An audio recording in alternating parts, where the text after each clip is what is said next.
सांस निकले जुबां पर यही हो, कि जब सांस निकले जुबां पर यही हो। जिधर देखूं बस एक दृष्टि यही हो, जिधर देखूं बस एक दृष्टि यही हो।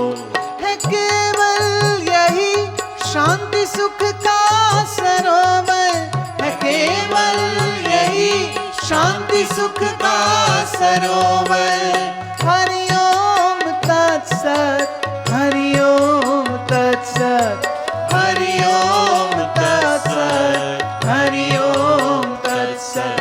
महामंत्र है ये जपा कर महामंत्र है ये जपा कर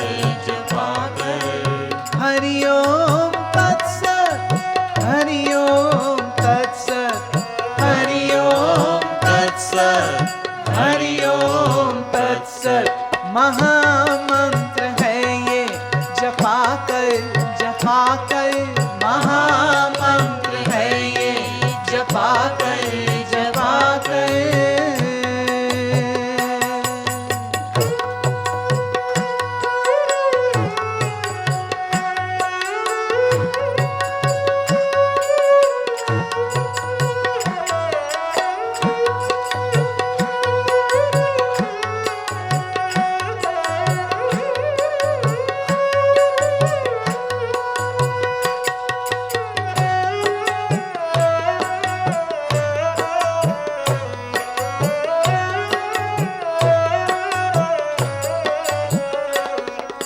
असुर ने जो अग्नि का खंबा रचा था, असुर ने जो अग्नि का खंबा रचा था, तो निर्दोष प्रहलाद क्यों कहे बचा था, तो निर्दोष प्रहलाद क्यों कर बचा था।